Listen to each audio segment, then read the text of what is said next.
roads on that. Shops should be convenience and not everyday access to all shops. It's going to get to the food.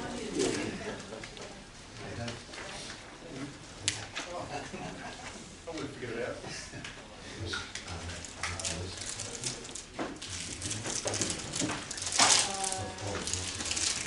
Some from a misguided comment.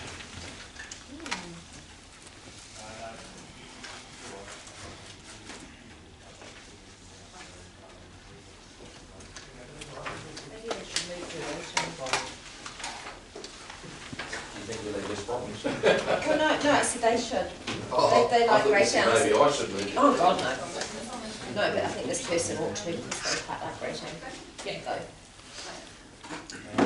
Oh, we're not Yeah, no, recording. Karen was just handed over the case We're yesterday. not recording. No. Okay, so this was just apparently handed over to the county yesterday, so you'll have a look at that when you want I think just about everything's been covered anyway.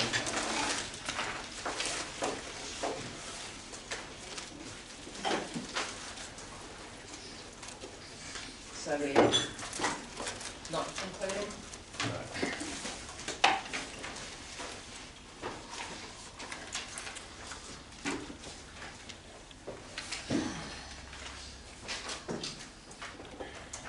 Maybe a hotspot. That wasn't a hotspot. What hotspot two? Just for emails. Just two mobile. Yep. Awesome. Just use your mobile data. Really? So that would work good. So just leave that off. Yeah. And Is it your birthday I today? think it'll probably. Happy birthday, Steve! A few minutes for it to get low. It's the morning tea. Lovely, thank you. You're most When I say welcome. tether in the hotspot, that's what you want to say. Facebook tells me everything. Brilliant. Tether it, you Because just- it got done to me at the combined council last year, Right, so so that'll work now. Yeah, the phone will work now. happy birthday, mate. We're just going to wait for Rebecca. Rebecca's just shot back to get her notes.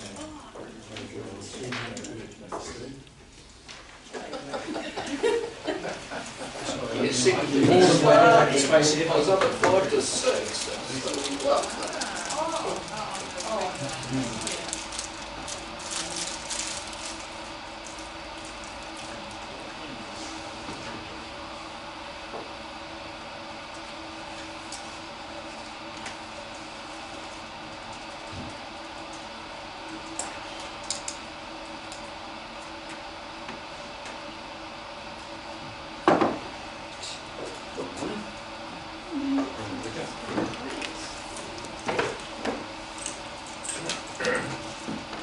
I've got someone working out that point, and they've got very limited access to coverage out there. If they run me, I'm going to have to zip it up and take it. So I don't know if they will or not, but if I do disappear, it's just because I reach home and then I won't be able to call them back and put them up in the right spot to hopefully on the video. No, that's cool, though. That's cool, thank you. And how difficult it is when you're running a business too, to decide 2 days on it. Yep.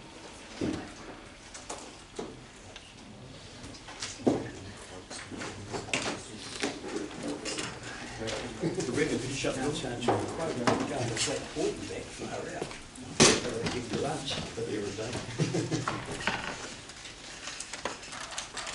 Are we, is it camera on?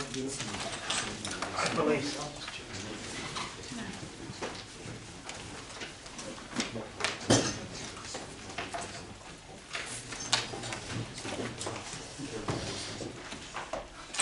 Okay, welcome back. I'd like to re-adjourn the hearings, public hearings meeting for our long-term plan.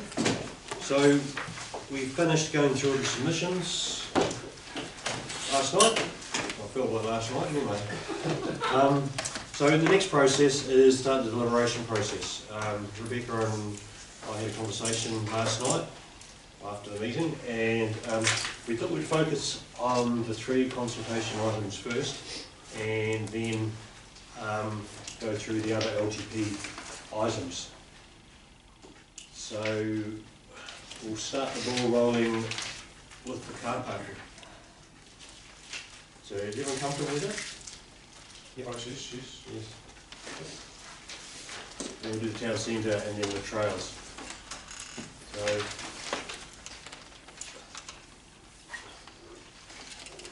So we will start with the results that are in the front of the report, and then we'll work through all the items that were mentioned on those items.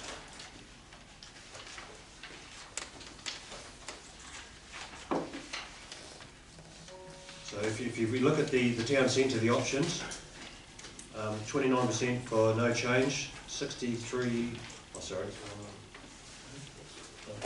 that's right, sorry. 29% for no change, 63% in favour of relocate council operations yard, and 8% leave the council's operation yard in place and find other land for car parking. So percentage-wise, of those submitters, 63% were in favour. So just, we'll open up for discussion. We'll work through those other points up there. Probably worth mentioning for the video that the percentage is only of those people who submitted. That's right. It's not an accurate percentage of what the community thought. That's for us to decide. Yeah, and as it was mentioned at the start of the meeting yesterday, we've got to think of the whole community when we make our decisions here. So I'll open it up, and Rob. I'm sorry to say. Oh yeah, you start, Steve. Yeah. I see it as a very positive thing for us to do. I can see the Opchard moving out to Dalefield as being something that's going to happen eventually. Clearly now, I think but with what Carpi is planning and everything, I think having that link that Tom mentioned yesterday, and that's something I've thought about as well, with Carrington Park through to Holiday Street, I think is, and if that can be incorporated within that car parking and everything that's planned, then I think that's a positive thing to happen. The only concern I have is are those costings accurate, and could it be a little bit more than that than what is in there? I'm going to second. I agree with what Steve said.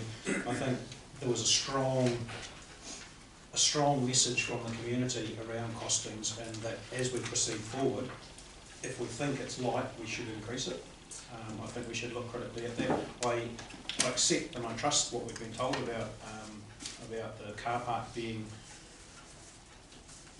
kind of gravelled, so it's not a huge amount of development of the car park itself, which I think lends itself to the potential for linking with Carrington Park and doing other stuff. I think that's actually a really smart approach, because it doesn't lock us into it being a certain format or anything like that.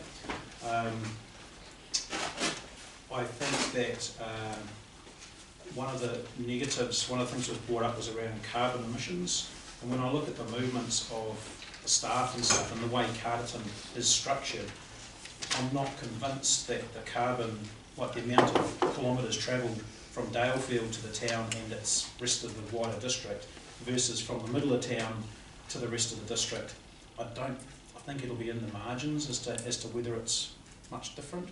I think the opportunity to fix the parking and have less congestion and fewer minutes engines turning to try and find a park, I think is potentially going to offset whatever that marginal difference is. Yeah, so my main concern is the same as Steve. I think we just need to be really sensitive around the costings and be upfront, not upfront, be as accurate as we can in terms of what it might be. Let's not undercook it. Okay, might be a good time just to ask Dave to comment on the costings. The costings, I think they were done in 2019. So we may, if you wish, you can get some updated costs. But they were for, there wasn't a sealed car park, it was for a gravel car park, and not new builds down at Dalefield, but making renovating the cottage, making the cottage into offices, and if we needed anything else, it would be Portacom. And so it was done on a pretty low, as low cost as we possibly could. If you want to get some updated costings, then to do that. But the comment you made there about if we need anything else, it would be Portacom. Is the cost of having a Portacom included in the 900, and what's the likelihood that we do need that extra space? I have to check again, but I believe that there was a Portacom in there. Okay, thank you. With a renovation of the cottage, but we just need to turn it into an offices.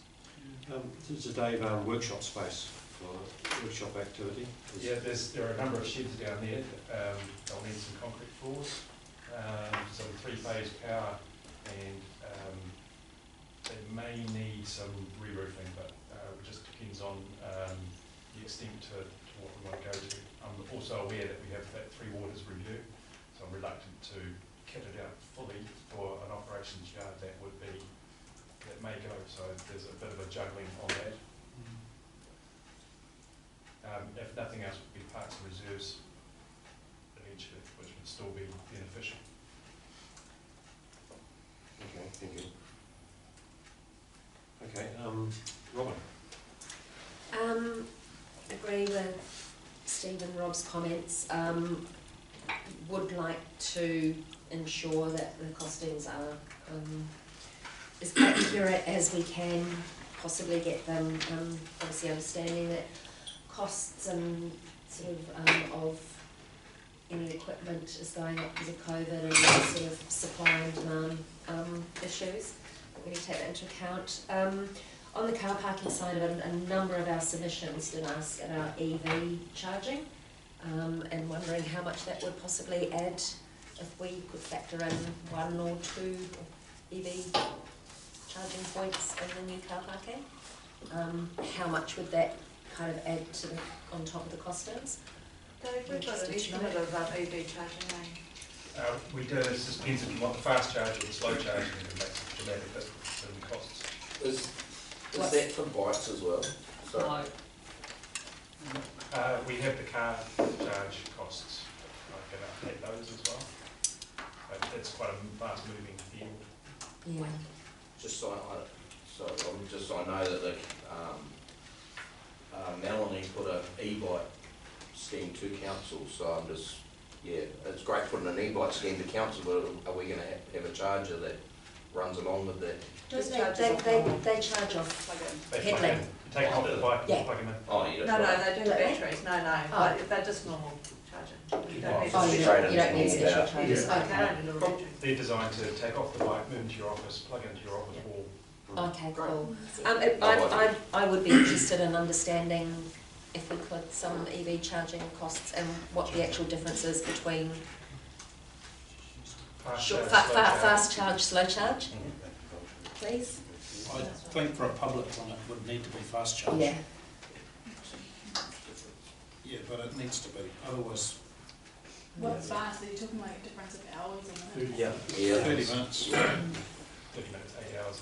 versus Okay. versus coming to work and plugging it in and leaving it there. I do know that at one stage, was it New World were contemplating putting, I don't know what's happened. They had funding, was it food stuffs, had funding across, but we didn't get it, I don't know. There was a conversation at some point. Yeah, I remember talking to Steve about it, so that's not going anywhere. Okay, so I think we really do need to consider providing that personally.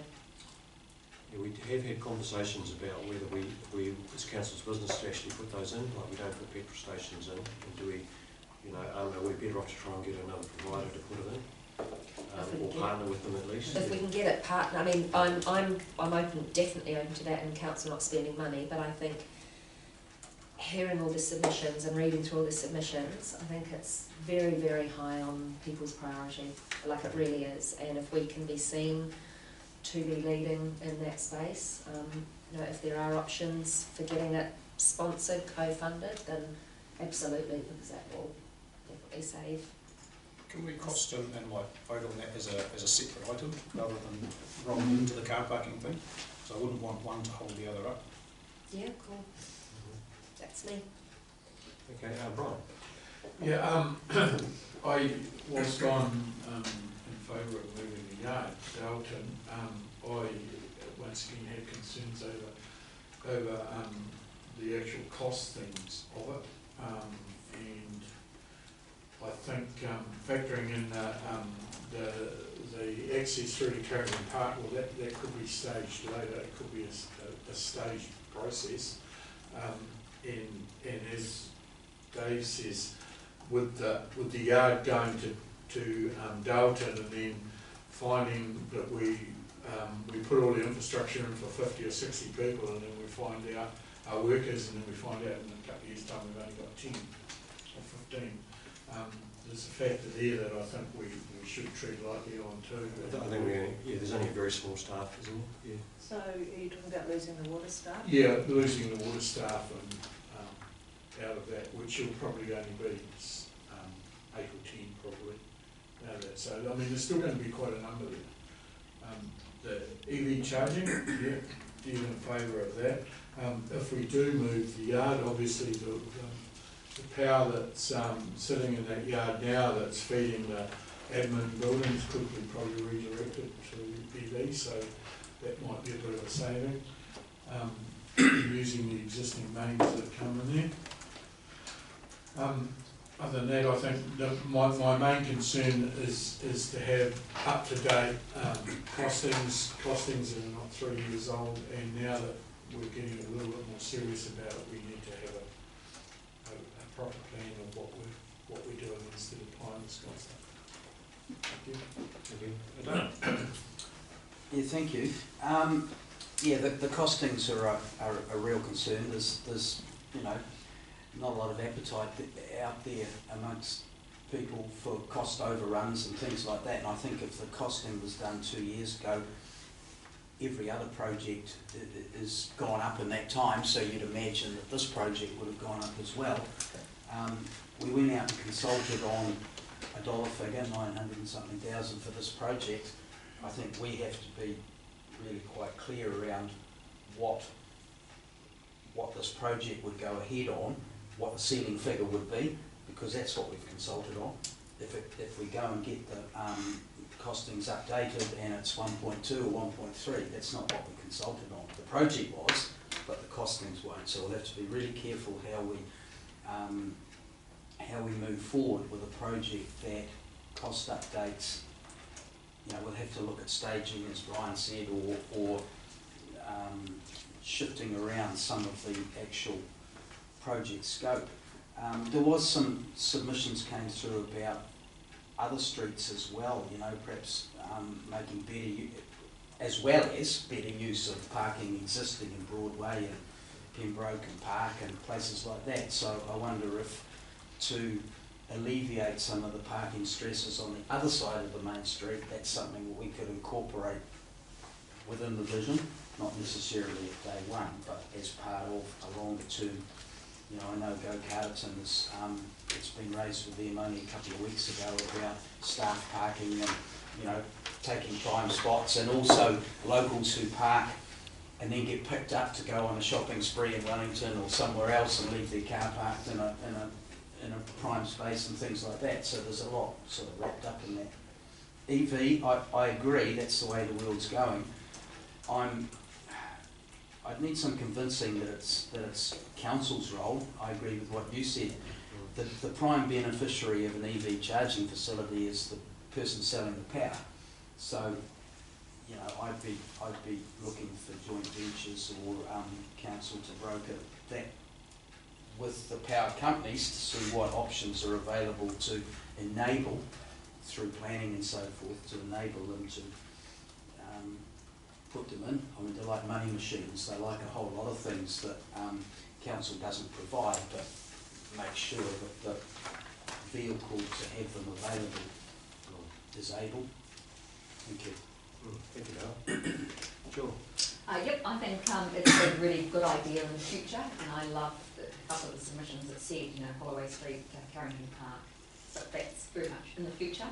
My feeling would be that I would press pause on this particular project, certainly this year and maybe the next couple of years. Again, like was mentioned, that Marty said use existing streets as an option, which we can do at a very low cost.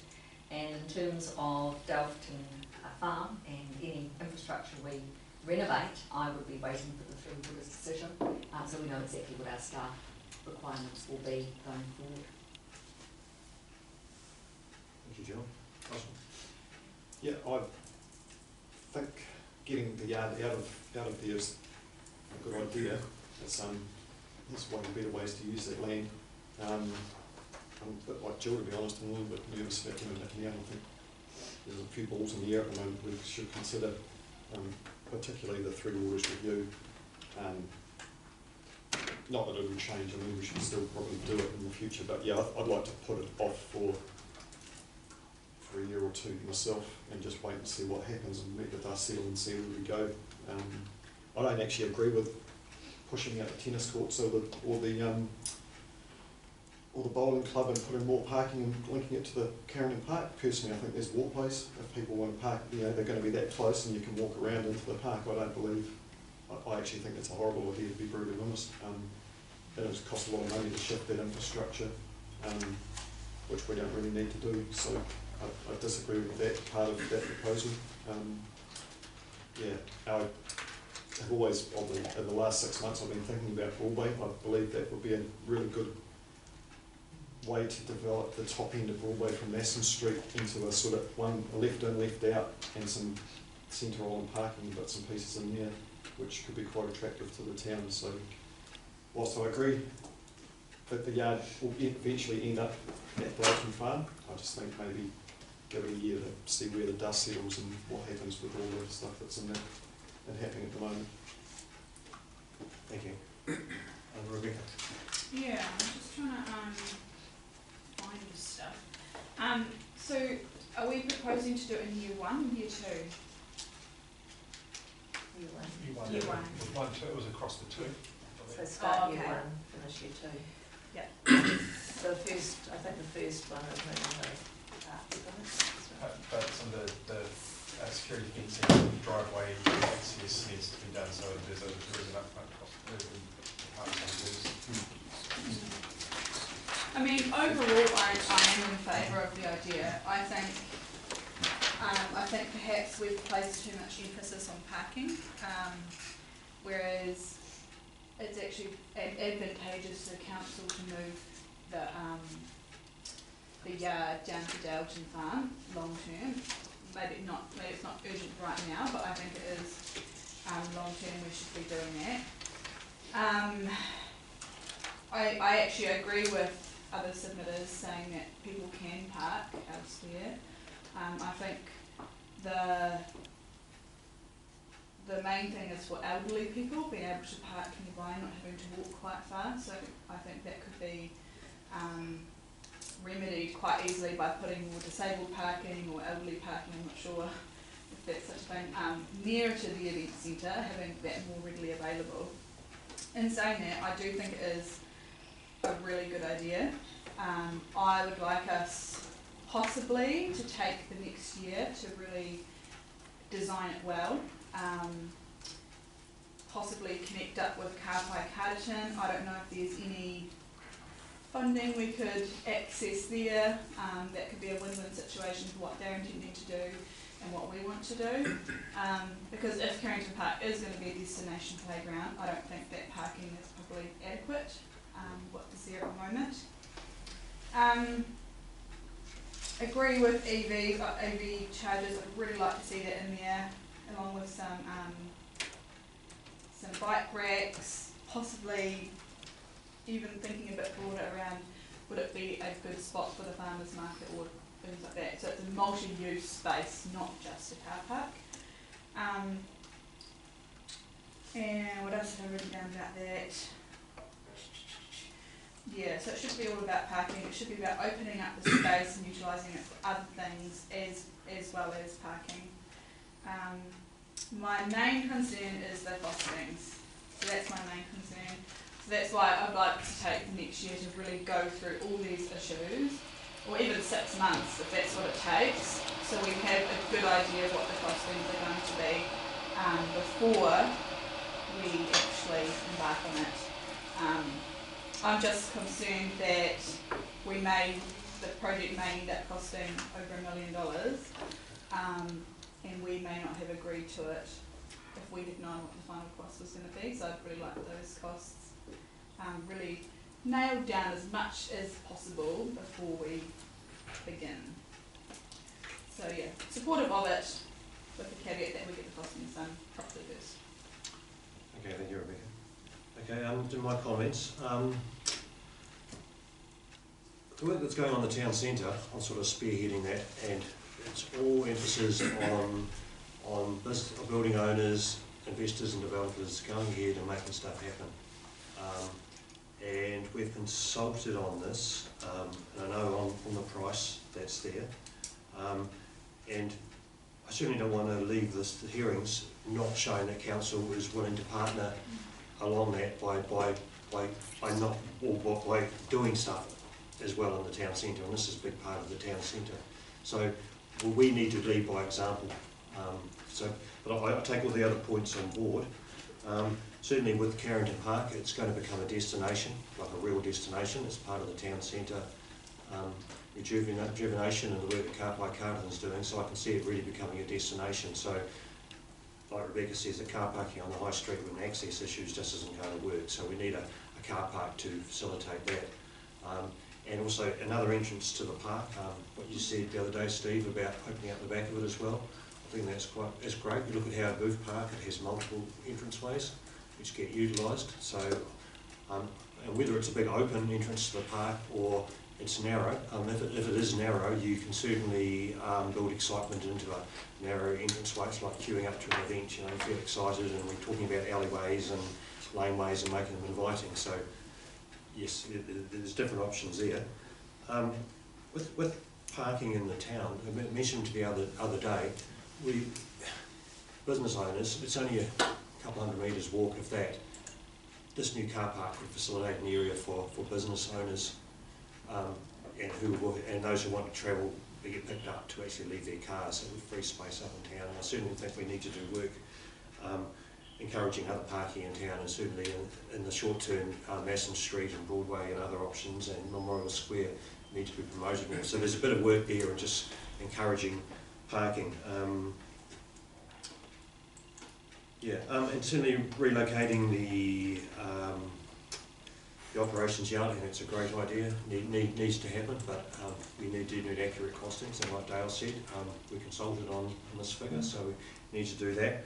I have a lot of the work that the say Parks and Reserve staff does is focused in town, so potentially there's more travelling, but I think with good staff management, efficiencies can be built in there, so that can be neglected. And as far as power charging goes, like Dale says, I just don't think we need to be in that business. However, we need to do everything we can to encourage it, just like we are with the town centre, we're encouraging others to invest. So I think we need to do that too. If we tell the story of what we're doing and there's potential income streams for those providers, yes, why wouldn't you? Yeah. So that's my. Can I just add one thing that I've got to say, Greg? I just want to say, possibly if we do take 6 months just to really go through this and plan it well, the other party we could talk to is possibly Carterton School, because I see there would be some benefits to them, I think, having an open car park so that it was all kind of one area. Dale might have speaks to this better, but hopefully it could be designed quite well that you minimise some of that traffic coming in and out right where the kids are getting into school, and that might be a conversation we could have with Carterton School. Hit two birds with one stone. And actually just touching on Russell's point about the tennis courts, we'd have to do a full plan on it as well, but I would like to see the link with Carterton School explored first before moving the tennis courts or the bowls as well. That Carterton School car park's ours. It is ours anyway, but it would be good to do it with. In conjunction with, So that could be an easy one as well. And actually it would open up that whole area and make it feel a lot more open and inviting as well. Yes, so the whole thing's a project in itself with a whole lot of sub-work which needs to be done here. I was just going back to the EV charging. So there's one down Featherstone and one up in Masterton. Do we know, and I haven't done research, I ought to have must have had a look, Do we know who's put them in?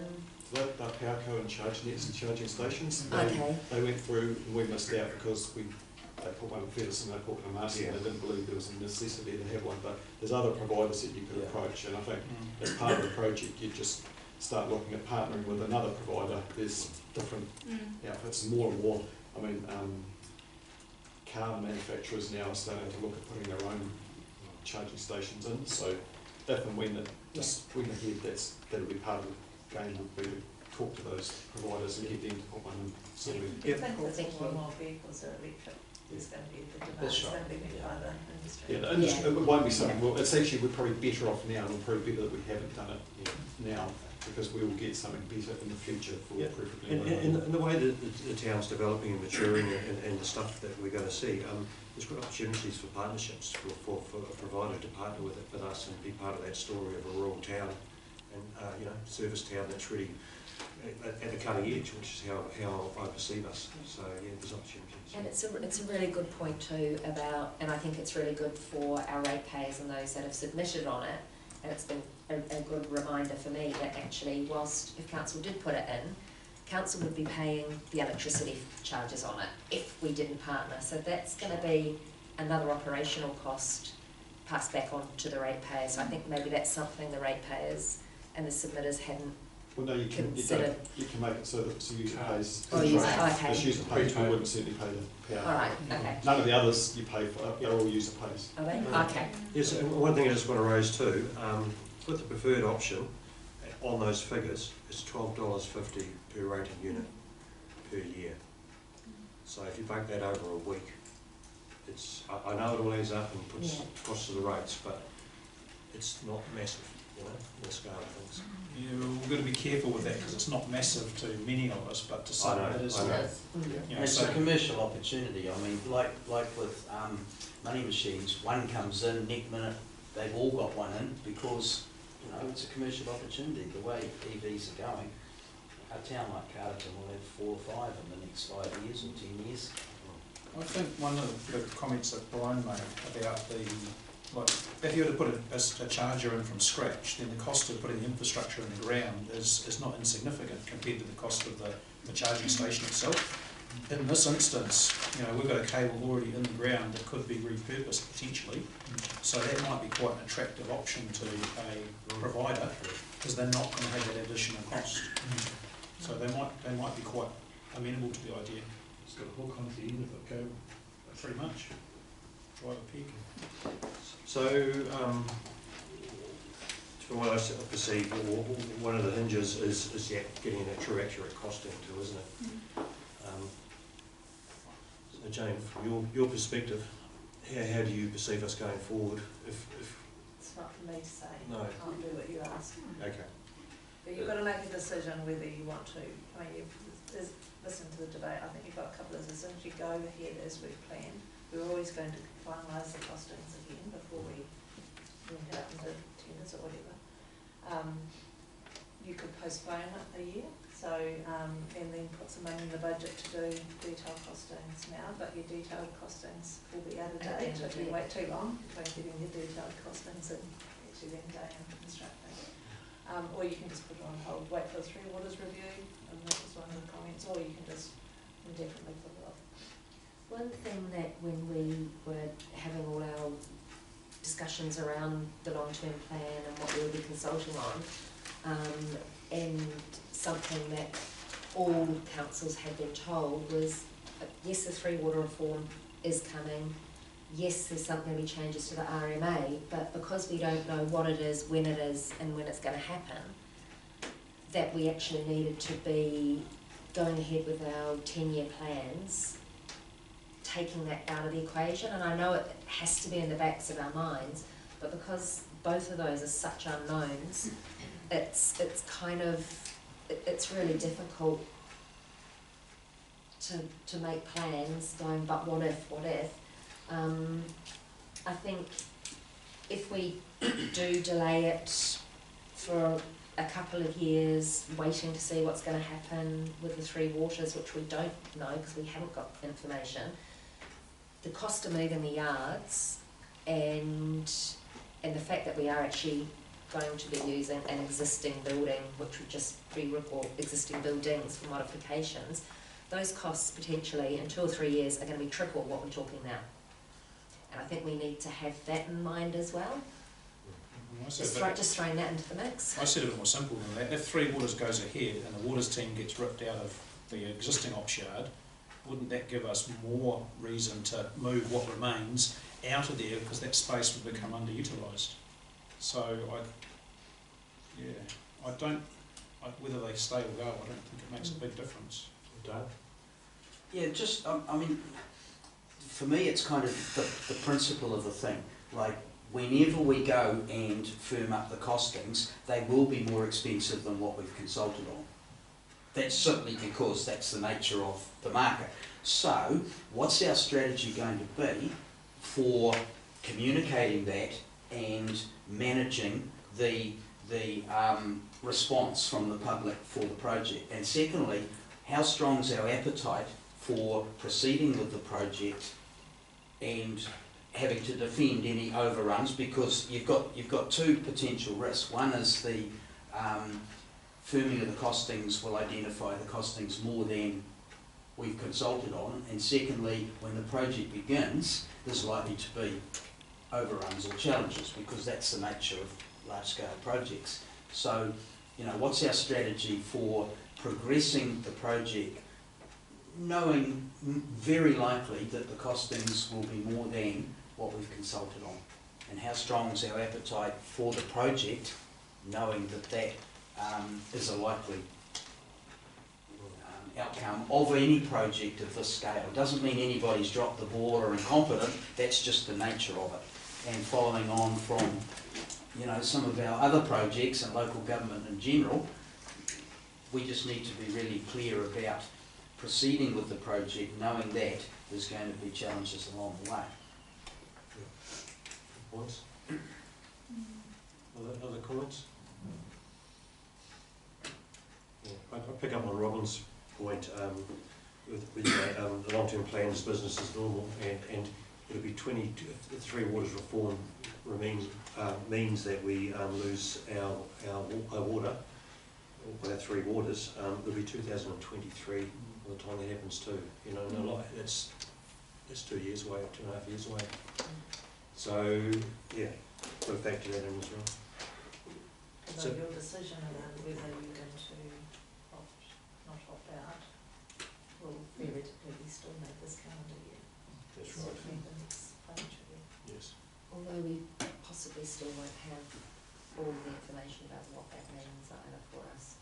I think. Well, no, does that matter or not? Yeah. And we know whether we have staff or not, whether we have to accommodate. Well, saying that too, even if the change happens in the waters and the team, with hopefully our team that we've got will move to the new team, and they may want to lease some space for us to house them. So, you know, the numbers actually may not change considerably. And the hope, my hope would be, if it does change, that it would still be the same team that we've got now will be employed by the new entity to help maintain the facility with maybe some other management. So yeah, they might say, yep, we'll lease some space off you to house the workers that we need for that project. Okay. So any other discussion, Rebecca? Yeah, I'm just wondering, possibly if Dave, you'd be able to comment at all around how much you think the prices may have inflated over the past 2 years? Like, do we think we are looking at like a 10%, no, are we looking at 10% increase, or like 30%, or just like very roughly, just so I can get a ballpark? I think there was quite a lot of meat in that, in the original costings, but so I wouldn't necessarily put it straight on their construction costs have increased. I think they are year on year quite high, percentage wise. I'm not going to give you a number. Okay. Part of Well, that's kind of the scary bit for me, is it's like very unknown. So like I think we have a good mandate for $900,000 coming off this consultation, I don't know if we have a good mandate for say 1.2 million or something like that, you know? Part of this is that wider question around the story and how we tell it. Because, I mean, Michael Hewison yesterday talked about being in Wellington doing big infrastructure projects. The numbers he used, I think he was overestimating, but he said 90% of the effort and the resource was spent up front on a good plan and making sure they had all the T's crossed before they go and actually do the implementation. Now, Carterton can't afford to do that. We don't have the staff for a start, and we don't. That's just not the way Carterton works. You know, we tend to go on a less robust plan and accept that there is a risk that things may change a little, and that's what this council and previous councils have accepted as the norm. Sometimes you get away with it, sometimes it catches you out. It swings and roundabouts. So it's not really a question of how accurate can we make the numbers. If that's what our new policy will be, then we have to accept that we're going to have to park staff and spend a lot of money up front to get accurate things and then inflate them because we know that it's going to take longer to deliver. It's a really difficult question, and it's how we tell that story and characterise the risks that we're accepting on the community's behalf for their benefit, i.e. not spending all this extra money on consultants because they won't be in-house staff. You know, it's really tough. And there's, just goes to a comment that Dale made, there's a real issue with the way we have to budget and consult. The length of time between, you know, designing or identifying an opportunity, costing it, and then going through a very long decision-making process, which is about a year in reality, and then you've got another period before you even start construction. That is an issue with local government and the hurdles that we have to go through, I think, and just the processes. We're not like a private company that can identify an idea, get it costed, and then make a decision straight away, and then you don't have to deal with all those delays. So then, if the project was to go ahead, then what I think the most responsible thing to do is we would put a ceiling on the cost of the project, and as the project's progressing, if there are overruns or if the costings can't, then we have to be agile enough to scale back and continue to tell the story that fundamental to the project is we're not breaching the agreed budget. And if that means at the end of a 2-year project we can't deliver the project as it was initially scoped for all the reasons that we know might happen, then that's something we have to be aware of up front. And as I say, how strong is our appetite to begin a project that we may not be able to complete within the fiscal ceiling? So I was going to ask that before, Dave. Is there an area of car parking that's going to be done down there and so forth that's included in it, or is those major costs that of 400 and 300, I think it was roundabout, is it just on alterations to the house and alterations to those outbuildings, or is it inclusive of car parking down there and so forth? And do you need new power? No, there's power there, so we've had that checked out. There's an 11,000 kVA line going right in front across it, but there is power throughout to the sheds that just needs to be reconnected. The parking down there, yes, we have included a revamp of the entranceway to Dalton, the exit, so a U one-way system, U in, out, and parking at the far end by the treatment, towards the treatment plant. We had talked about and gone through which sheds, because there are a number of sheds there. Some are probably not worthwhile renovating, but there are a couple there absolutely that are. So we've had quite a lot of discussions on it to get that initial pricing done. Yeah, I'm just wondering, is there certain parts that we can leave out that are going to get this thing done to get the ops yard down there? Well, we could move parks and reserves first, and the rest of the ops, the major costs in there would be a garage facilities and the mechanic lifts and everything else that needed to be shifted and moved, so that would be the major thing. So you could do do it for parks and reserves first, because you'll still need the security fencing, you still need the entranceway done, you still need parking done, and you'll still need the renovation of the cottage, which are offices and kitchen facilities. But aren't you in that respect just talking about doing it over a longer period? Because if you can't move the whole lot, you lose the opportunity to open up the outside for car parking, in which case you're not getting the value from the whole process. So the project is about the driver is really creating the car parks, that was the driver. The opportunity is moving the ops yard down to Felton. I understand where Steve's coming from. If, for example, sealing the car park had been included and we get short on money, then you could not seal the car park and still achieve the overall aim. Yeah, I was more meaning down at Dalton. Yeah, that's what I mean. Yeah, Oh, the car park down there. yeah, that's what I thought you were getting at. Yeah. Which bits could you go budget on to still bring it in under? It was just gravel design for down there, we've got large trucks, rather than anything fancy. Okay, I think we're probably ready to make a few decisions, because otherwise we're going to be here till midnight. But it's been a really good discussion, and I think we've covered a lot of bases. So, yeah, it's just before we head to decision, is there any final comments? So councillors, if you don't have enough information right now, we can come back with more information if you want to come back and we can do this decision. So you can adjourn the meeting if there is further information you think you need for any of these items.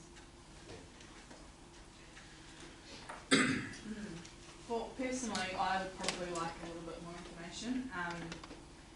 I feel like if we're going to do it, we do it once and we do it properly, and that would include a discussion with Carterton School and a discussion with how we can open up to Carrington Park, and possibly, I don't know, Cartwrights or any money they could contribute. I would like those things to be known. So you're not going to know that? No, in I'm time to not. make a decision? No, but would we have an estimate on what it may cost to open up the park to Carterton School and that sort of thing? I think But that's not what we consulted on, that was somebody's submission, so we didn't consult on That that. will add a cost. Yeah, and that wasn't what we consulted on. We consulted on moving the ops yard and creating car parking. Yeah, but I think it's a relative minor detail. At least it is a big cost. So what you're talking about is, yeah, it's very valid. But, the car by Carton we're talking about doing, we've got the project there. That's something that maybe could have been incorporated in that. And yeah, like Jane said, I don't think we're in a position at the moment to be able to extend ourselves that long for making a But that could decision. be a matter for next year's annual plan. If you commit to this project, that could be annual plan next time. What you're describing is a thing called scope creep. So that 905 didn't include those things, and if we now include it in this discussion, then it's assumed that that will come in under the 9.90. So a gravel car park is a gravel car park, and a gravel is the start of anything. So I think once there's gravel Creates here in car park, opportunity. yeah. Just from Carterton School's perspective, it's going fine with what's there, other than pick-up time at 3 o'clock when there's a big event on. That's the only pressured time for the school. That 15 minutes of pick-up when there's an event on, which obviously this project would likely alleviate that. And how often would that be, Gail, per year, a big event? Well, funerals are the main ones that are the big events at that time of the day. This year there's been a few. And even meetings, because the meeting rooms in the event centre are booked out, and if you've got the meeting rooms booked out and you've got an extra between 20 and 80 people here, then car parking's non-existent, as we've found when we've been coming in. But there again, it's a 15-minute window in a long day, and we've got people like me that do the road patrol to manage that on site, and that's just something. We've got a large-scale project, entranceway project underway at the moment for pedestrians in and out, and we just manage the traffic part of it because we have to. So how do we want to manage the financial side of things? Because I think that's the main issue, isn't it? revise costings, more realistic, do you think? Well, Dave mentioned that there was fat in the project, and Steve suggested that, you know, what opportunity is there to kind of scale back certain areas to stay within that cap? I mean, I guess the thing is, are we confident that we can deliver the intent, which is the movement and then the operation of the guys from the Dalton farm? Can we achieve that within the funding, the budget that's been put there? You know, it might be a bit ragged around the edges for a couple of years, you know, if we don't, but you know, the aim would be to get the effect to budget, but the actual finished product, you know, accept a little bit lesser quality to keep the time and the money right. Yeah, so I can't vote, but I agree. I think that where the most comfortable spot would be, agree that the 900 and something is the budget, and then spend 3 months revising the current costs, updating the costs, to see how much of the original project could be completed for that consulted budget, and then make the decision, is the watered down project, if it has to be watered down, is it still going to deliver on the original outcomes? If it's not, then you don't go ahead. If it is, or there's other ways to achieve the desired outcome, again, that was consulted on, the benefits to the public, then make the decision accordingly. Yeah, so something like contingent on confirmation of costs. Can we get that Agrees to. done by 20th of June? No. No.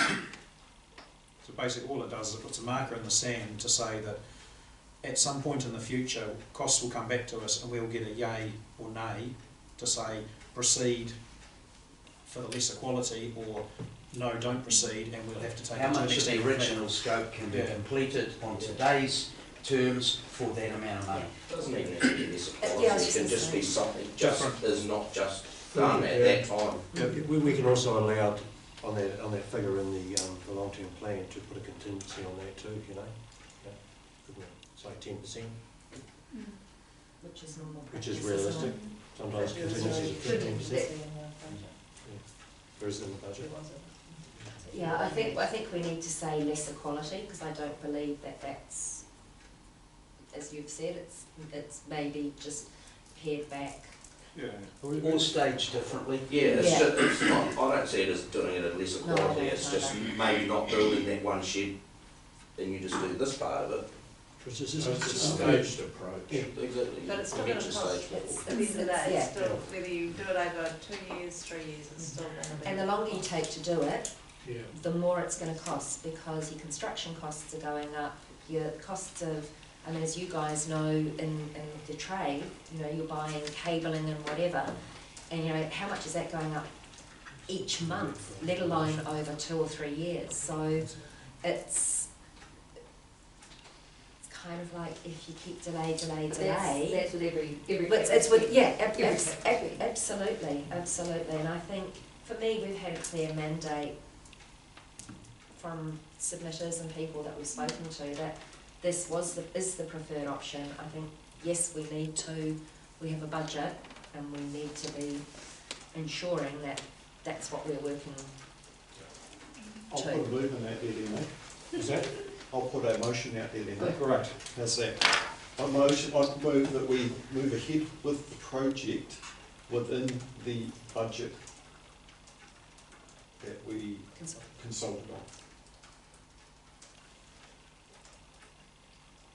So do we want to modify that at all, or are we happy to go with Say it? that- say that- Say that again? So that we move ahead with the relocation of the operations yard to Dalton Farm within the budget that we consulted on of 905,000 or 3,000. 905,000. And to limit the scope of the project to the budget. So that Can I includes, just do we need to modify say, that a little bit? we need to Yeah. include So part of if Yeah. your Yeah. decision is to confirm the project in the 10-year plan, noting that the budget estimates will be reviewed, and if the project cannot be constructed for the budget set, the project will either be reduced in scope or abandoned. Now, this is a loan funded project, so you're not raising rates. So it will sit in the plan as a borrowing, and if you decide whenever to withdraw or abandon, then that doesn't affect rates. Can you read that out again, please, Jane? So the decision is to confirm the project in the 10-year plan within the budget consulted on. So, and then another one notes that the budget estimates will be reviewed, and if the budget cannot be constructed, if the project cannot be constructed for the budget, the project will either be reduced in scope or abandoned. I'll second that. Okay, I'd like to propose an amendment to that last little bit. I don't think we should be specific about abandoning it or whatever. I think it should be simply say that it will come back to council for decision.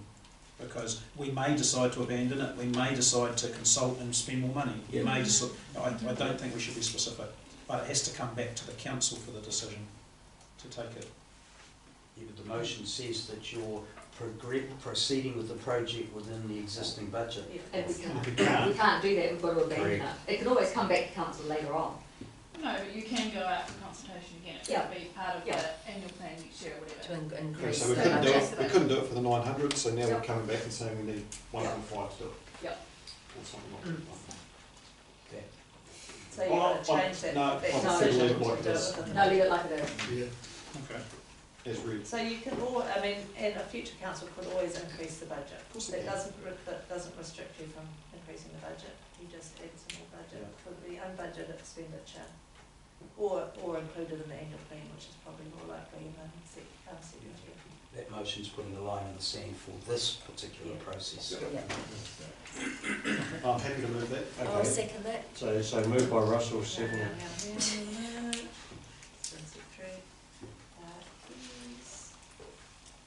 Yep. And second by Robin. That's the Cherry Canyon.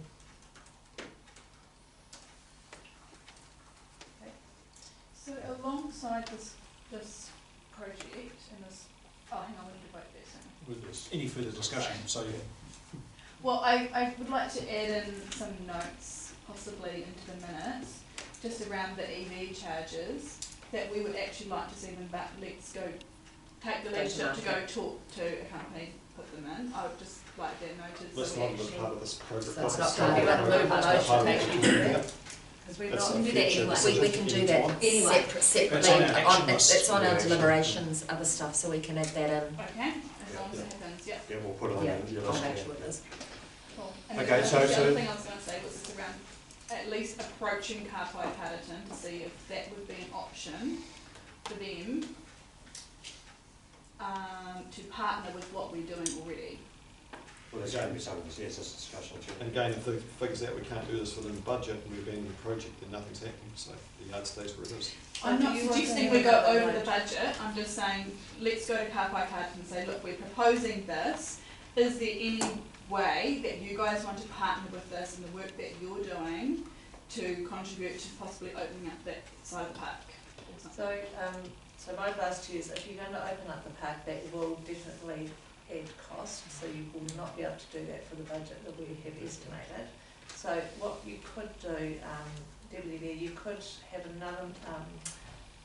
another note, so that you note that, or you ask staff to investigate opportunities for opening up the car park and the Carterton Park, talking to other relevant agencies and groups, and report back to the council, because that will have to be another decision of the council if you're going to do that. And I suspect timing wise it will be next annual plan. And we need to go out to consultation. Yes, On that. and I think we'll do that as Absolute, part of the opening annual up plan next time, Yeah. because it will be more money. There's likely to be other parts of this project as it progresses that we're going to be having to have conversations with other potential funders anyway to make up some of the shortfall that might, or some of the extra bits that we want to put in the project. So that's kind of going to be ongoing, isn't it? I'm not suggesting we add to the budget, I'm just saying while we're doing work there, it would pay to have a conversation with them to see if there are any bits that align. don't need a resolution on that. I mean, in the community, those conversations are held all the time, aren't they, you know, and when they get to a stage, they can then be discussed at this table. But, It's only a gravel car park. yeah, Yeah. yeah. So the gravel car park is the base for about anything. Okay, so we've got a motion, we know what it is, it's been moved by Russell, seconded by Robin. I'm going to put it to the vote. All those in favour, say aye. Aye. Anyone against? Carried. Congratulations. First one. Good discussion. So before you go on to the next one, so there were a few other things that you sort of talked about. EV charger, obviously we just talked about the Lincoln Carrington Park. Did you want those to go on the list of things to do? Because you're going to have a to-do list. Action list, yeah. Yeah. I just want to ensure that they don't fall off the radar. Is that the EV charger as well? Yes, please. Yep. An industry-led Yep. EG charge. Yep. So obviously when the gravel car park's been done, where the power cable is and that, you know, you want the ground sort of being messed up, you align that power cable so it be or sort of the end point is in a position where cars will park and there could be set up, yeah. So, yeah, which is common sense, but. Well, you'd hope so.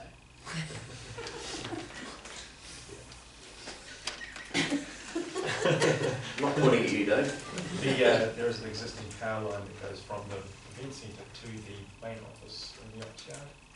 It should be in the centre of any car park. I'm Assuming just so that would be- aware of how much we all have going on, and sometimes if things aren't explicit, they do get missed. I wasn't planning on moving that power cable, so that's where it is. Yeah, okay, that's great. That, Okay, thank you. you know. So we now move on to the town centre.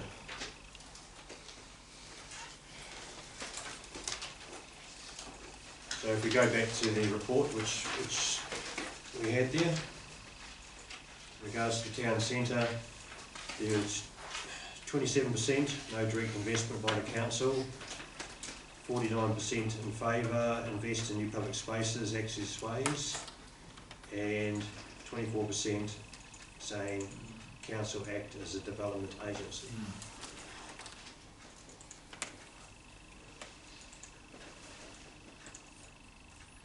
So just to start off, you know, there is a lot of positivity at the moment with the town centre. We've had 2 meetings recently, Robin and I, one with building owners, developers and investors, and sharing the vision of those developers, investors and building owners and businesses. And then a week later we had another one with the businesses in town and shared that same vision. And so there's a lot of activity at the moment and it's very, very positive. But I'm going to open it up now. Who would like to start? I'll start. Thanks, Roger. I don't agree with it.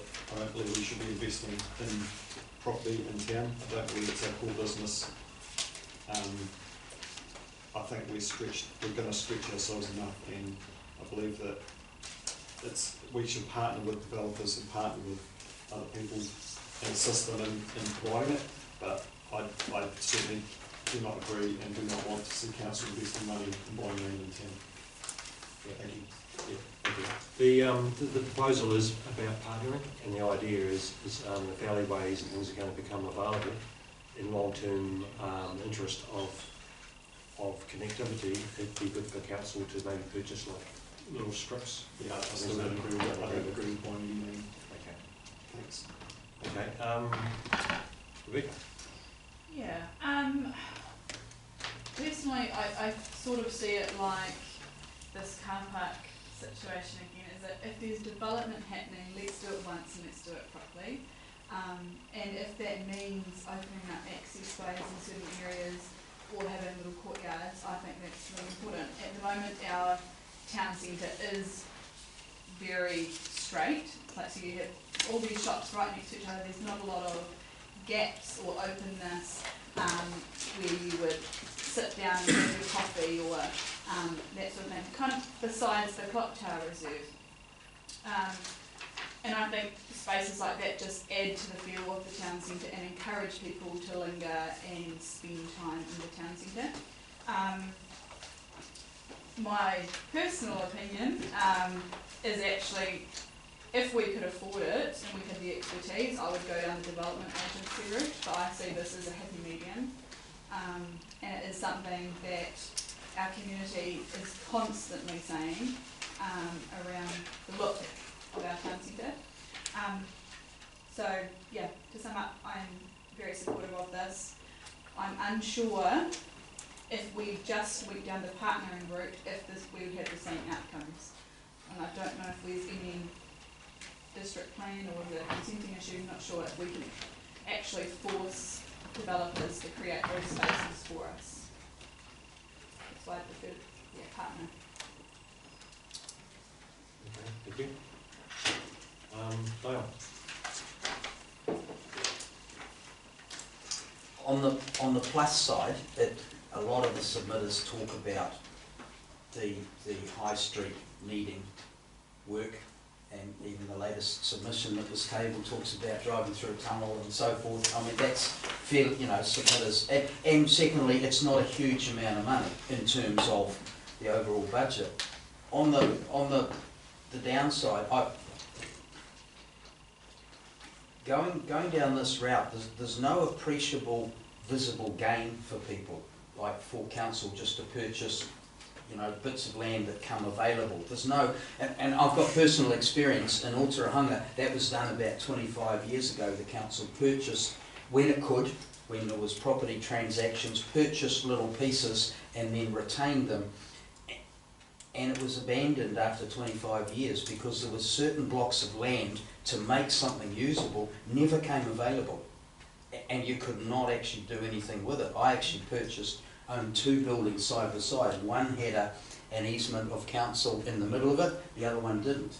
And so we ended up buying that little piece back off the council some years later to make it full titles again.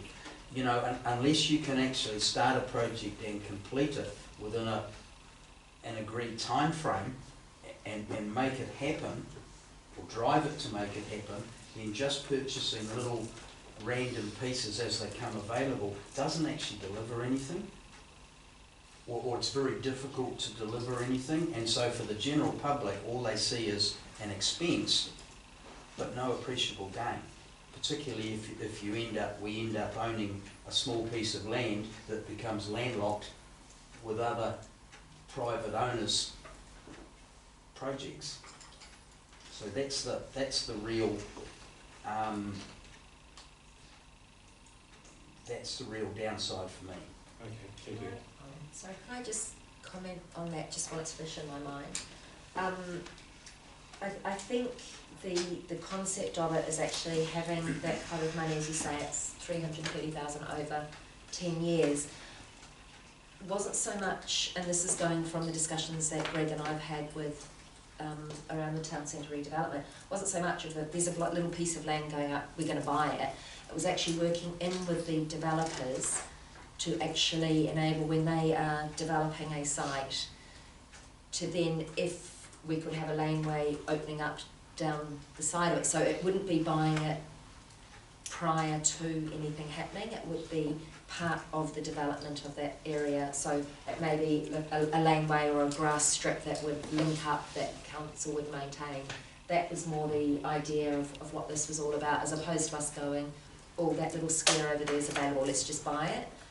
It was more actually working in having the mandate, if it became appropriate, and it might not. The developers might go, actually, we're loving this vision, we want to put our own laneway through, which is happening with the development where the old vets building was.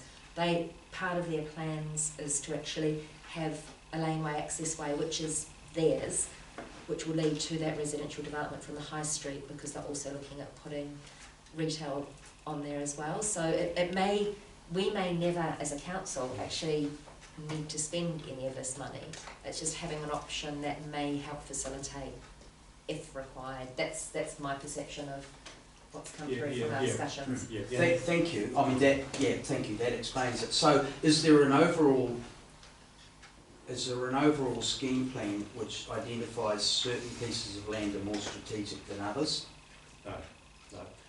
I mean, I was going to talk a bit later, but if you just look at the traffic, we had a lot of conversations yesterday, just presentations on State Highway 2 bypasses and that, and the reality is, there's no answer in the short term, but the answer is to create these east-west flows through town and open up the back of shops, Holloway Street, pedestrianised, maybe the centre of Holloway Street, do things like that. And so having those east-west flows is so important to addressing those issues. And so far, and there's a lot of planned development in the town, we, as Robin said, we don't need to get involved because the developers just are getting the vision that we've got and they're doing it. But there might be an opportunity that they'll open up these east-west flows where the developer isn't going to do it and there's an opportunity. So it's just creating having that in the budget there to be able to do something with, you know. And it's only very small, but it's just a tool that we can use to help facilitate the town centre. Other towns, like, or I mentioned them, they're going to spend tens of millions of dollars zoosing up their town centre, but not doing the background work with the developers and investors. They're just going to make it look pretty and wait for it to come, whereas we're bottom up and it's very generic. There has been some work done through the Mayor's Task Force on where those laneways would be best placed. So there is a bit of a vision behind that. Which has been shared with the owners and developers. And that's the exact reason why that one Robin talked about is going to happen, because they got that anyway before we got there, and that was cemented in there. So yeah. And talking to one of our other commercial building owners in town who has a laneway alongside his building, he came to he came to both of the meetings, and he said, I did some investigating and I own that laneway and I'm really happy for that to be utilised, and he's actually thinking about how he can enhance it himself as a building owner. So he wasn't coming to us and going, you have to buy it. He was actually going, get the vision, this is what I can do to enhance it. So it's kind of in there in case we need possibly to open something up, but it may not get used. And that's a great example. He's got a tenant upstairs, he's got a tenant in the front, and now he's thinking, gee, I can have tenants in the back now.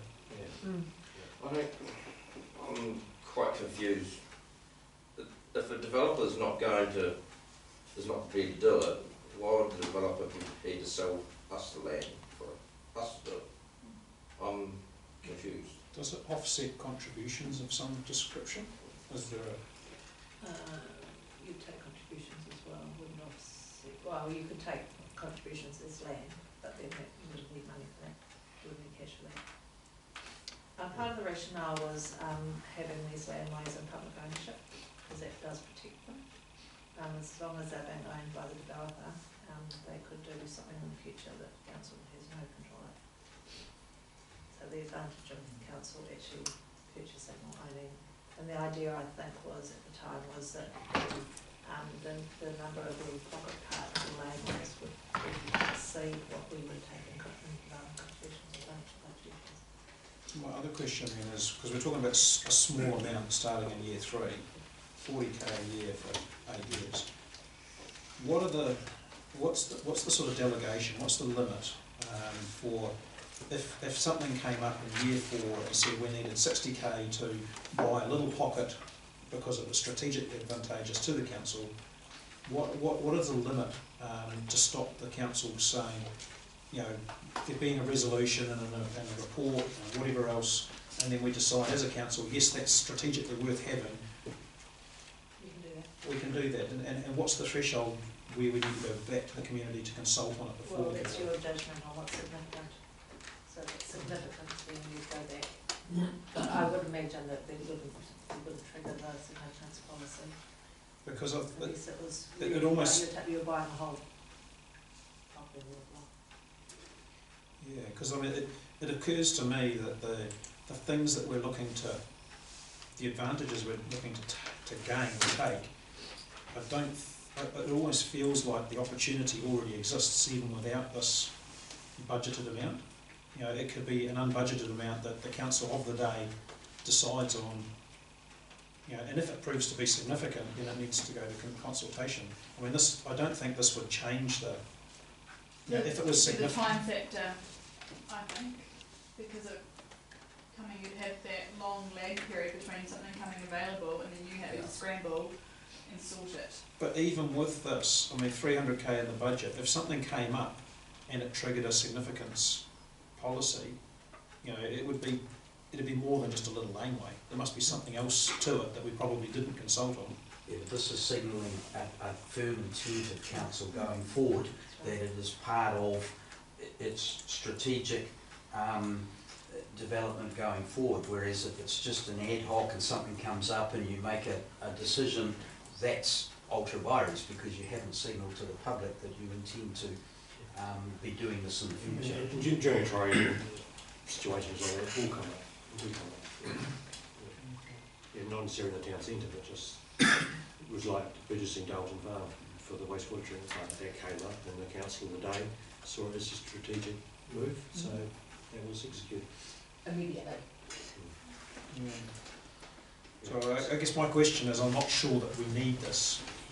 I don't know that we... Yeah, so we'll carry on back, so we'll go to Jill. Yeah, I agree. I don't think we need this. I think that the public have indicated marginal support, so not even up to 50%, 49%. I think that the biggest thing that we've got a problem with the town centre is the whole issue of heavy traffic. And I think that if we're going to spend anything in the future, then we should be looking seriously at our bypass options, as a number of submitters said. I think it would, as Dale indicated, that it would start to get messy with titles, full titles. And I just feel that we should leave that kind of stuff to the developers. And I was going to say, in the past, we have bought asset extremely quickly and effectively. We bought Dalton Farm like that. We bought other strips of land which we've needed. As an example, Howard Booth Park, the entry from Belvedere Road was only single lane, and so we immediately saw when our house was up for sale on the other side, we bought the house, took the land that we wanted to create the double lane. So we can do it if we need to, and we can do it very quickly and effectively. Can I ask a question? You just said the purchase of Dalton Farm, Dalton Farm, what it's called, Yeah. and you bought it like that. Yeah. How did that not trigger massive significance when it was like a nearly $3 million purchase? How did that happen? Like just in the past, as a newbie, how did that happen so quickly? Because we had a strategy which said that we needed to buy land. And there's been lots of investigation all around, right up to the golf course. We're going to have to buy land, so that was in the plan. So For that purpose. For that purpose, yes. Okay. And this as well, we've actually said that we possibly are. So I think that if there was an opportunity, we could enter negotiations at that point. We come to council with a good idea. But we don't have that in our plan now. That was going back to 2012, wasn't it? So that for us now, we wouldn't be able to move that quickly because that's not this current council strategy, is it? Am I correct? That's why you consulted on this. Yeah, exactly. Yeah. So back in 2012, that obviously was possible because it happened really quickly, but now that wouldn't be. Well, I can't see why to buy a sliver of land, because it would even be a problem at all. Why would it be a problem? Oh, no, I'm not saying it's a problem. I was just trying to understand in my head. I don't think we need to set aside a budget at this point in time for this. If a piece of land comes up, that's when you get it. I mean, the issue at the end of the day, if developers know that we've got this pot of money, then they might say, oh, well, we'll let the council, the community buy it, rather than doing it themselves. So do we need to include, rather than, basically, do we just need to include a strategy, a listed strategy somewhere along the line that if it does become available? So what's your opinion, Brian? Anyway, My opinion is that only half of the submitters want to invest, Slightly less. or just slightly less. So obviously it's 50-50 split basically.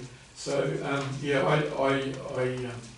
whilst I think it is a good idea, I don't think we need to have any funding directly available. I think we need to develop a strategy that we can access it if we need to.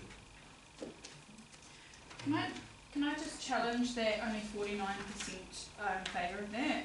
If you have a look, there's 24% that council acts as a development agency, and I would say that they're taking it to the next level, which means that they are in favour of the middle option as well. So I actually had it down as 73% were in favour of this option. And I'll challenge it right back and say I had it at 51%, want us to spend no money, and act as a... Yeah, I as think an they, interim I person. didn't think they read that right Yeah. through to So knowing I they were going to don't- have I to spend agree. 4.3 million. So we 27 and 24 and 27% is 51. also have to So I'd say it's remember, 51 that don't actually agree with us spending any money on it. we also have to remember only 45 people that submitted have commented on it. So whilst we're talking about who have submitted, there are a lot of people in our community, several thousand, who haven't put a submission in, and often people don't put submissions in when they agree with what's being proposed. So whilst for me this is indicative, but it's not black and white. I would go further and say that, you know, on the other two, we had 170 odd people made a choice, and of those people that made a choice, only 45 felt confident to choose yay or nay on this option. I think potentially that people didn't really understand what we were asking them to decide. We clearly said that we don't think we can be a development agency, and yet a quarter of people said we want you to be a development agency. So I don't think we can put too much stock in the numbers that we got back on that. I think we need to use our judgment. Agreed. Okay, we keep moving. Any further comment, Ron? No, I'm not thinking. Robin, you've commented, do you want to add to your comment? No, I think we have consulted on it. If it is budgeted for, just because it's budgeted for, it doesn't mean it needs to be used, and it may not need to be used, and especially with the relationships that Greg has been cultivating with developers, it's likely that may not. I think if we go down the track of not having anything earmarked in the budget and then something comes up, that's going to be an unbudgeted expense item, and that for me, from a forecasting point of view, is less than ideal, actually just having something as a budget line. Okay, thank you. Steve? Thanks, Rick. I'm just curious, do you have buy-in from all the commercial owners along High Street where the laneways are proposed? No, we're not at that stage yet, because there's a lot of investing and developing going on, and there's a lot of conversations being had, so that hasn't been worked out yet. And as you know, with development, so many things hinge on certain purchases of buildings, and there's a lot of opportunities. When we talk about car parking, there's some proposals out there that will increase significantly, possibly car parking. There's all sorts of stuff happening, and in a world where there's development conversations, we can't say that. So the way that I look at it is, let's say you have buy-in with 2 of those commercial properties, and you take that opportunity to buy that little bit of laneway in the back, and then the next guy right next door decides he's going to do his own thing. What do you do with that land then that you've just purchased? It's going to be useless. You've got no connectivity. Yeah, but You can't force that other developer to join in with what you're doing if he doesn't want to. So we're talking east-west, not north-south. I'm talking north-south. Yeah, so the corridors and the laneways that have been part of the vision document, if you like, and the sort of that suggested at east-west. So It is both. I've seen both of them. yeah, so the ones that we are specifically, I think, correct me if I am wrong, it's more the east-west link, so pulling the poor people back off the high street. So it's not the laneways. First, the laneways is not going to a dead-end destination. It's connectivity through that will allow flows to happen and come through. Yeah, so I mean, I've seen a laneway in the back coming off Broadway and linking with the other laneway which goes down next to Ross Black's shop, right through the back there. So if you don't get buy-in from those people, or a couple of those commercial owners, what's the point of buying, let's say, this little bit of land becomes available to be council owned? You know, I agree, but that's the conversation that we had at the time, and you necessarily probably wouldn't engage in a purchase if that wasn't possible, but we're saying that vision now, and that's the whole concept of opening up the back there. So, I mean, those are the conversations, but yeah. And that decision, like you say, and what Greg said, you wouldn't buy a piece of land if actually it wasn't congruent with the vision and council's policy. Like you just, there are a lot of conversations going on, and the developers on the west side of town and that particular block you're talking to, there's congruency amongst the builder owners there with the Okay, I'm done with this question. Or just again, stepping back from the detail, the goal, I guess, of this is to secure new public spaces and access ways. So the security of them for the greater good, for the public good is the goal. The method is to broker that outcome. I guess the word that's the trigger is invest, because people see that as money and it triggers back to rates and all of the other stuff. And I read into the percentage choices of A and C were, yeah, we'd like it to happen, but we don't want to spend any money. In other words, council should broker and development agency and things like that. It's just, Jane, this is really more a question to Jane.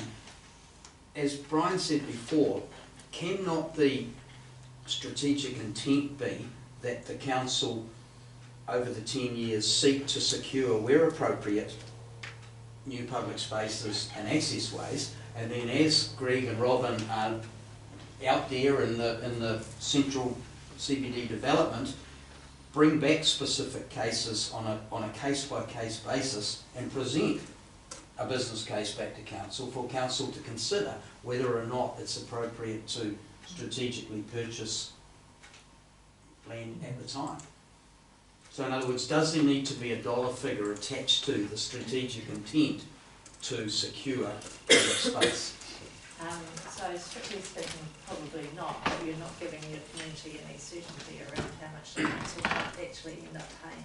So the idea of having this as a consultation item was to signal to the community around how much the community might want to share in the cost of creating some new public spaces and access ways. Option one was no investment at all. You know, I guess that's one of the options that the council has, although that doesn't blind future councils from ad hoc investing. I mean, I would have thought in terms of transparency and honesty, having at least a starting amount sitting in the plan is helpful for the community. And they're helpful also in negotiations with developers. I mean, I think, you know, it shows that the council is prepared to put a little bit of skin in the game to partner with developers if they're going to invest as well. So that was also part of the rationale, that actually sends some signals around how serious the council is, albeit it's a relatively modest amount. Okay, thank you. So Steve, anything else from you? Oh, I'm just, I'm not in favour of us. Okay. Investing in new public spaces, like we're talking about in buying strips of land, but we've also got coming up the liquor store being levelled and an area being grassed and container shops and stuff for 2 or 3 years. Is it expected, I haven't heard it, but is it expected that the cost of doing that would fit inside this budget, or is that coming from a different budget? That's private. That's the private, the owners are actually, that's Okay, the cool. owners, No, that's that's good. the owner's plan That's for good, that that's good. space. I was just making sure that we weren't... That's not council's plan. So No. this is about purchasing. It's Yeah, not about perfect. promoting. Perfect. Any other comments, Rob?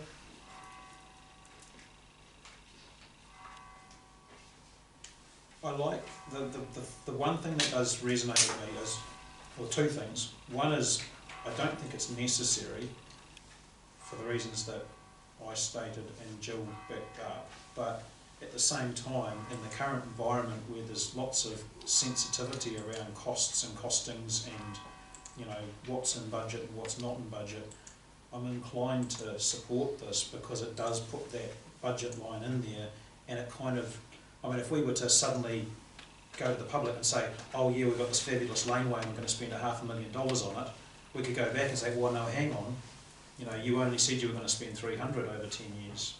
You know, it's kind of, I think it's more honest to have it there than not, even if it's not strictly necessary. I think it's the honest approach, or to not do it at all would be honest as well. But I don't, just because it might not be necessary, I don't think that's a good reason to not do it if we think we should. Okay, right, my point of view, it's a no-brainer to me. We're asking our businesses, investors, developers to put skin in the game. June, the end of this year, the crackdown building legislation is going to kick in. Huge investment required in the town. Other towns, other councils are spending millions on their town centres and making them look good. We're working with developers and investors to get our town centre really, really cool without having to have any skin in the game, but just putting our energy in as joining the dots. Yeah, so 99.9% of the investment is going to be spent by private enterprise. And I just think it's so important that we show that as a council we have skin in the game. And this is just so modest, and it may never have to be realised, but it's there. And it's just front-footing it, really. And not only that, when the engagement was done with Carterton, the community survey, and also a big jar of ideas, 123 ideas in the big jar were on the town centre, and by the strongest amount of Carterton survey as well. And their engagement, they wanted the town centre to be their district's lounge. So I think it's essential that we back this. And of those 715 items in the big jar of ideas, we ended up on 3. So when we put these out to consultation, we firmly believe that these 3 are very worthy.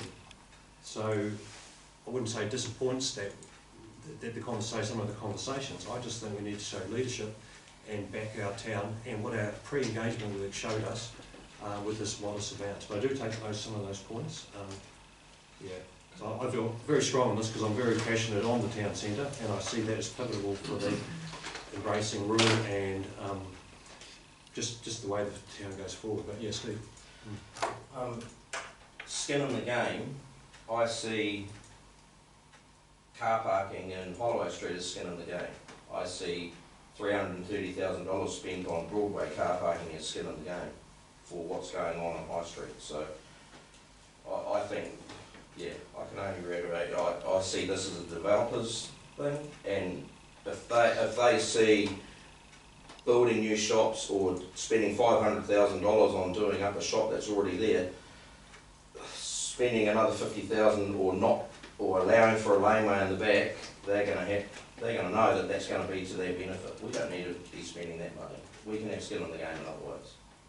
Okay. So. And can I just mention, when we asked about the big jar of ideas, we just got ideas, we didn't ask about how they wanted it funded, as one of the submitters said. So people might have said that Carterton Centre needs enhancing, upgrading, but we didn't say that we were going to actually spend money on it. Okay. And to that point, the number of people that I've spoken to during the big jar of ideas and consultation on the 10-year plan, why won't council do something in the town centre? And to your point, Steve, I agree. I think actually it would be more advantageous for the developers to actually buy into that vision and create laneways and public spaces. And as I said before, approving this to go into the budget over 10 years doesn't mean we have to tap into it. And we'll be working really, really hard with the developers to realise the vision for the whole town centre.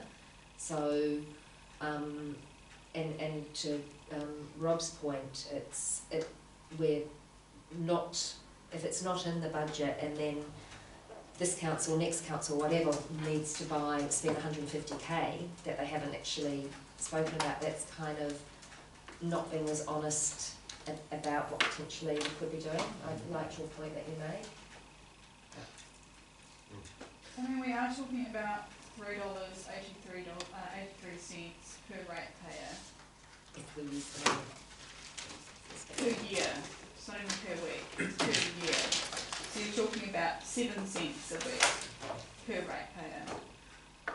I I think that is a minuscule investment for our ratepayers in the CBD. Completely minuscule. We could be doing a lot more in our CBD, but we have chosen to go down the budget route and try to influence rather than actually directly spending money. And I think we can't get any lower than this. This is a very affordable option for us, and actually over in say 20 years time, I would like to be able to walk down our CBD with having it well connected, well used.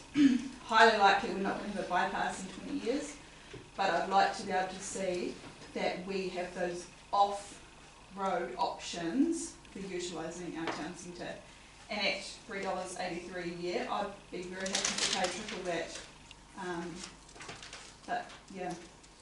Yeah, so I think this conversation reflects the pressure that we're feeling from our community as well as high rates. And so it's a great conversation, a great debate, because we're reflecting what community tells us. You know, we do have high rates, and these small decisions are hard to make. So that's yeah. The other worry too is that you were saying that how many people went to the town centre? 123, did you say? It says 123 ideas, Yeah. a big jar of ideas. Yeah. There was ideas about the town centre. Yeah, and yet only 45 out of the 206 voters were confident about, is it 45? Yeah, I think so. Actually making an option, as if they didn't really understand or didn't want to make that option. But only 206 people submitted. What's our rateable base in Carterton? So again, it goes back to a lot of people, and I know a lot of people I spoke to said, no, we're happy with what you're consulting on. And saying, well, can you please put a submission in? We don't need to because we're happy with it. So there's that big silent majority that I think we also need to be cognizant of as well, and not just keep going back to the 206 that took time to submit. Even at 7 cents a week, it's not specific.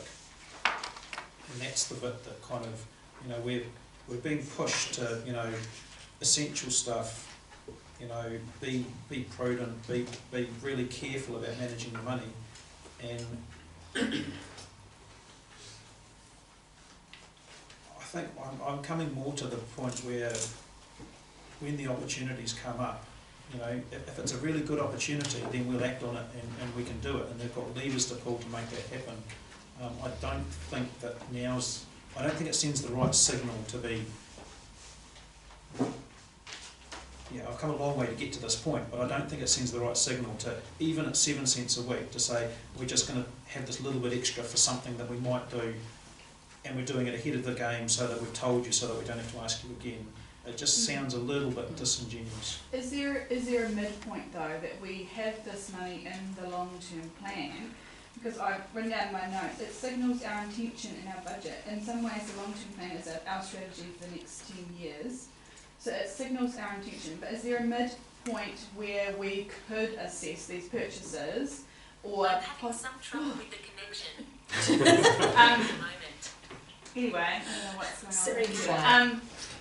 Possibly that we formally adopt these laneways that have been brainstormed by the Mayor's Task Force for Jobs as an indication of these are the areas that we would be comfortable purchasing. Would that be like a mid-ground, so there's a bit more of a formal plan on the table? Because I get where you're coming from. It is. I just don't think it's necessary.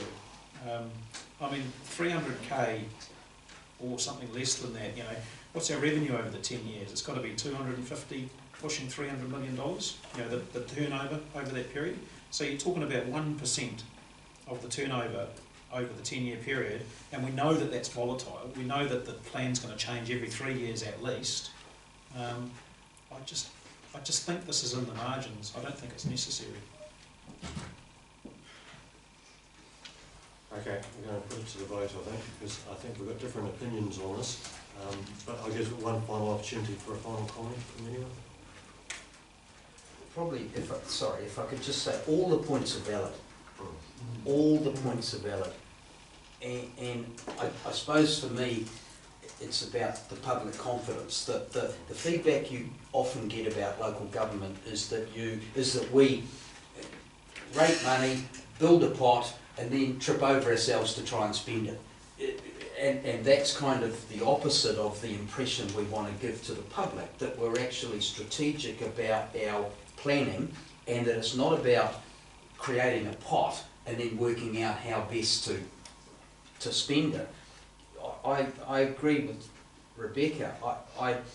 If there's some sort of overview plan, or even a general plan around what areas are strategic in terms of public laneways, what priority spending might look like, it's a lot easier for the public to buy into that and understand what our 10-year vision is.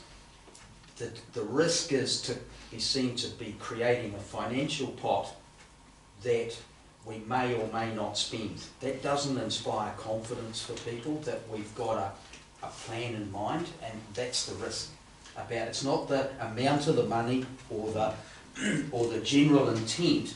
It's conveying the impression to the public that we have a plan and that we're happy to share the plan and get buy-in for people when we're making those calls. So the plan that we're working with investors, developers and building owners to enhance a vision which is generic, it's happening, and that we want to support it in this way by having this available to where it's needed. Is that good enough?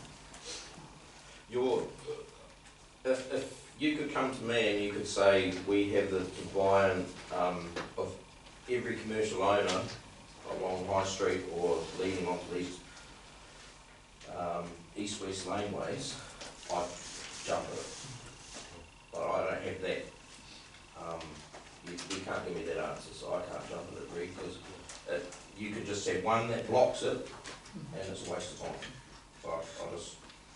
It's even simpler than that. You take it to some of our residents that are struggling already and explain to them that we're considering investing some of their ratepayer money into commercial development, which is going to get a return for the commercial developers and for the people in the shops. They're not going to, I don't think that's a particularly good advertisement for use of ratepayers' money, especially with all the other pressures that we've got on us and coming up in the future. I know it's a significant, I know it's a small figure, but I'd like to, I'd like someone to sit down with some of those people and explain to them and get their buy-in, and then you can do what you like.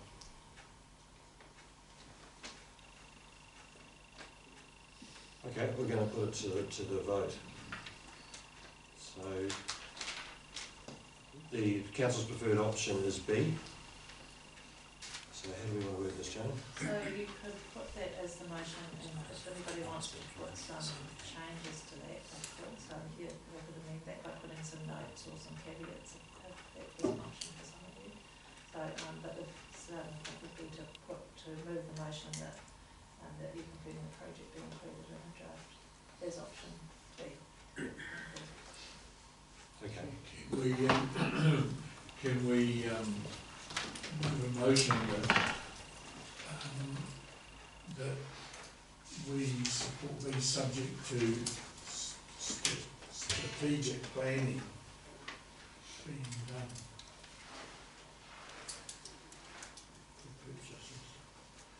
Or having a strategic plan.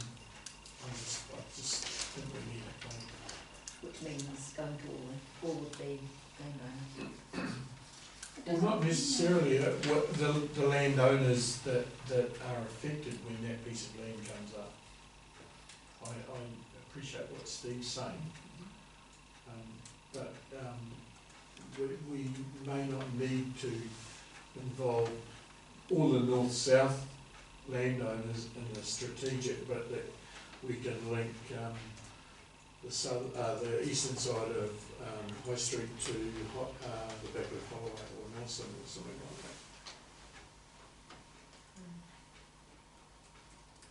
that. I mean, plans will come forward as things happen, but our town centre is a realisation that earthquake boundary legislation is upon it, and as like anything, it's swatting for an exam. It's all been done in the last minute, so there's a lot of scrambling.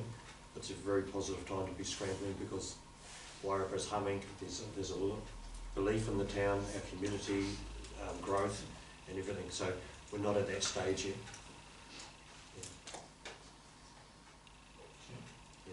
So I'm going to put a motion to the table that I recommend that we support option B for the town centre redevelopment. Seconded? Seconded by Robert. Beat to it, Rebecca. Okay. So all those in favour, probably best to raise your hands. 4. All those against? 4. Okay. And I'm going to use my casting vote, and I am going to put it for supporting the motion.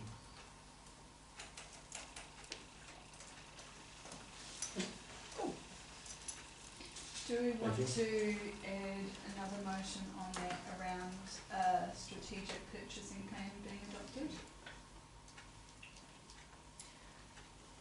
That's a really difficult thing to write. I mean, Because we can't guarantee anything. But we're not doing what Greytown have done and gone, this is the vision for the whole town, because that's really prescriptive. Mm. So I don't know how we would put a strategic plan together. Or possibly just making it public would be enough. But, I honestly think it's got to be used. It'll be part of it, and we've got Pop and Miskel involved with working on changes that will happen in district plan land setbacks on buildings, and we're reforming the task force after we've had these 2 meetings, which is underway at the moment, and that next stage will be working along those lines. Even just a short criteria about what would be considered to be opportune to purchase, you know. What would it look like?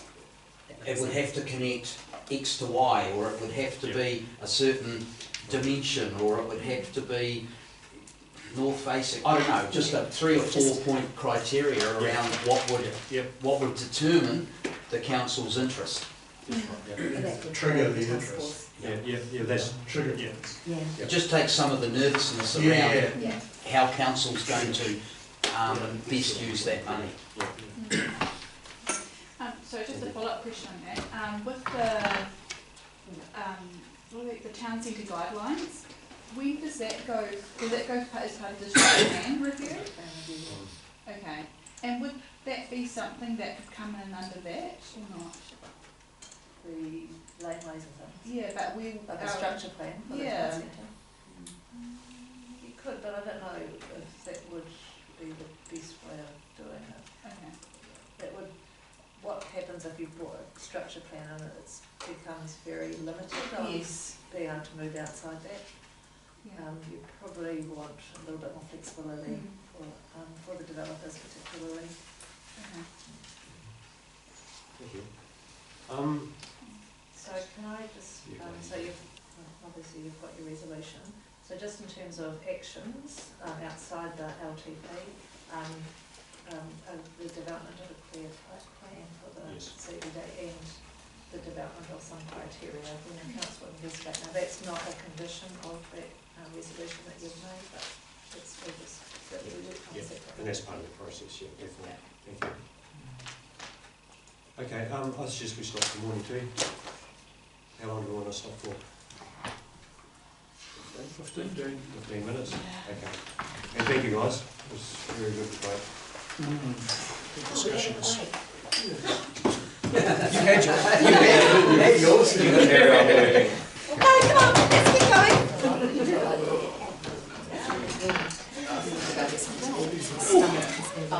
Yeah, these feel flat. But you got the heel. Yeah, I did notice when I won more and I was like, nope, too much. How long have we got, Greg? 15. Yeah, more than